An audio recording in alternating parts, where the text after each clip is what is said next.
les amis, bienvenue dans cette guidance du jour. Prenez place et installez-vous dans cet espace sacré. Merci infiniment d'être présent, merci pour votre présence. Merci pour le divin qui coule en vous et qui manifeste ici dans la matière et par votre présence toutes ces belles lumières qui éclairent le monde.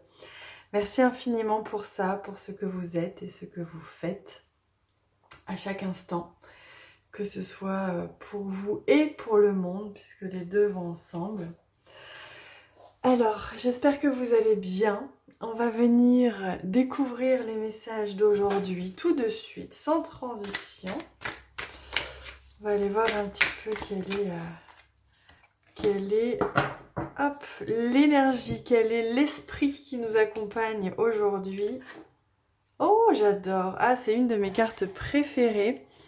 Et c'est l'esprit du papillon, en plus avec le nombre 11, un maître nombre, qui nous apporte la transformation, l'élan de transformation. Alors c'est vrai, les énergies sont très intenses depuis quelques jours, c'est une semaine transformatrice, c'est une semaine qui donne l'élan, qui pousse, qui demande fort qui mène fort vers la transformation. Mais regardez, qu'est-ce qu'on voit pas ici? C'est ce papillon qui est en direction de sa couronne, de sa propre couronne, de sa propre souveraineté. Donc on se délaisse, est-ce que ça se dit délester? On déleste. Et vraiment, on lâche tout ce qui a besoin. Des fois, ça demande des positions fermes. Ça demande de lâcher des choses ou des personnes qu'on n'avait pas forcément, qui ne font pas toujours plaisir. Mais quand l'âme pousse, c'est qu'il y a vraiment un positionnement fort à avoir. Et c'est ce qui se passe en ce moment. Donc vous voyez comme c'est magnifique, toutes les couleurs qui sont dans cette carte et qui sont sur ce papillon. Il y a vraiment cette notion de je reprends mes couleurs. Et donc pour ça, je me déleste, je me détache de situations, de personnes qui justement ternissaient mes couleurs sans que des fois je m'en rende compte.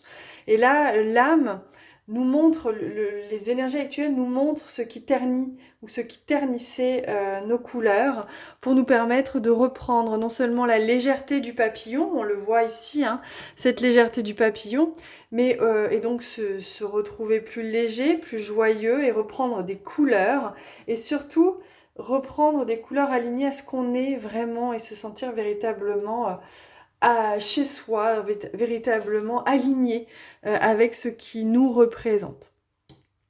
C'est magnifique. On va aller voir plus en détail avec le jeu des chiffres et des nombres pour voir un petit peu quels sont les messages complémentaires qui vont avec. On va aller voir.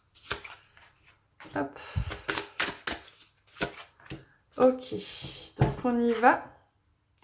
Prise de conscience, et oui, forcément, c'est une période où on prend conscience, où se révèlent à nous certaines choses, où par amour de soi, par respect de soi, on prend des décisions, on pose des actes qui nous permettent justement, au vu de ces révélations, au vu de ces prises de conscience, de nous rendre compte que si ou ça ne nous respecte pas, ou que si on reste là ou comme ça, on ne se respecte pas.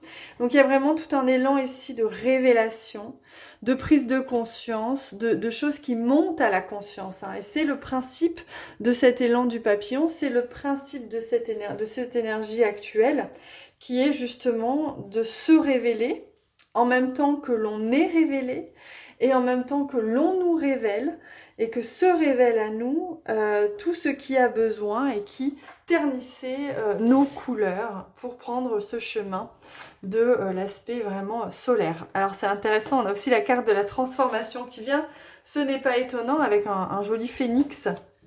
Donc cette transformation qui est bien présente, alors on peut l'apercevoir comme foudroyante, j'entends pour certains, mais sachez que c'est juste pour permettre cette révélation, pour permettre cette prise de conscience. Des fois on a besoin d'événements, ou en tout cas on attire à nous ces événements ou ces situations qui font que, bah là, vous voyez, c'est plus possible de faire autrement, c'est plus possible de faire comme si on ne savait pas, comme si on n'avait pas conscience, justement.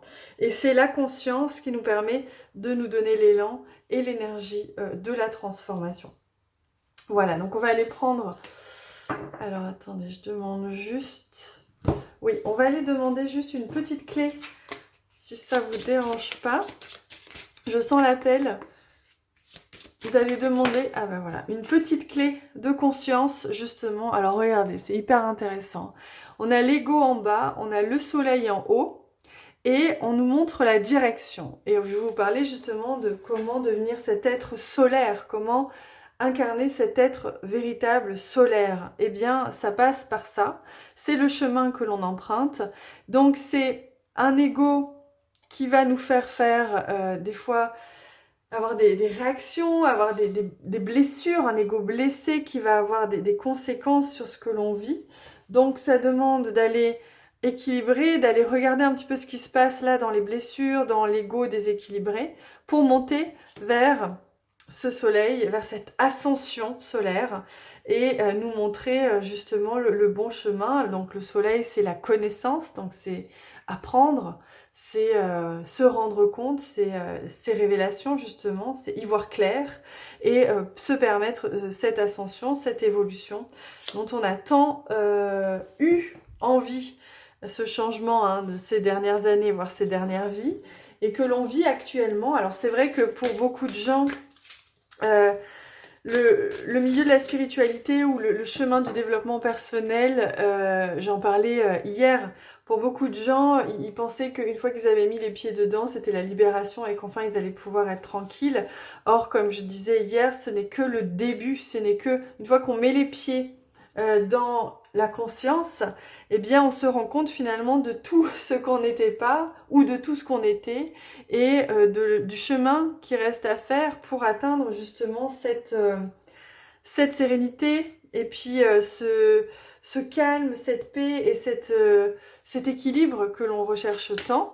Et c'est pour ça aussi que cette transformation du monde, ce nouveau monde, etc., que l'on aimerait tant, ça a déjà commencé, mais ça passe par soi, ça passe par nous.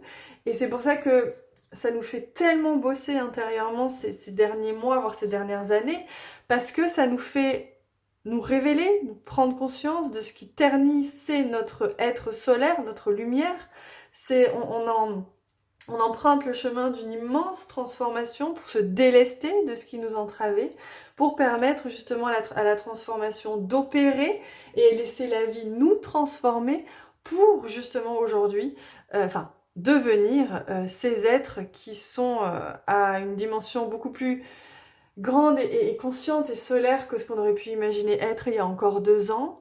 Et donc, c'est à travers nous que ce changement opère pour que le monde puisse opérer un changement en collectif, tout simplement.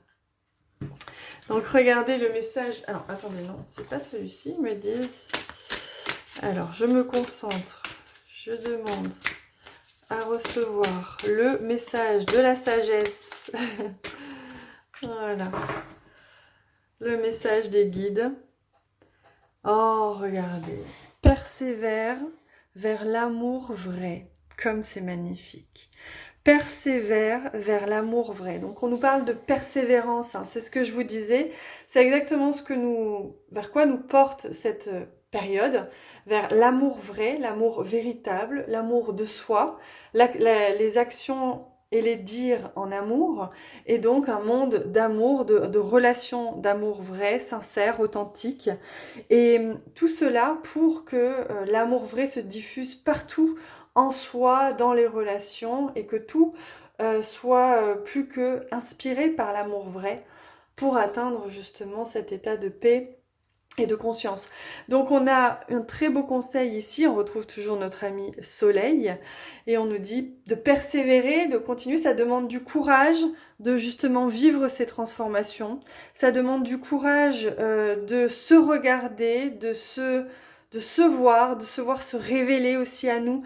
Tout ce qui n'était pas amour, ça demande du courage de le voir, ça demande du courage de le dépasser, de le transmuter, de trouver les clés en soi pour remettre de l'amour justement là où il en manquait.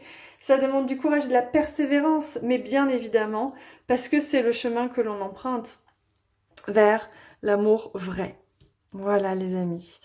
Eh bien, j'espère que cette guidance vous a plu. Moi, je vous embrasse très très fort et on se retrouve demain.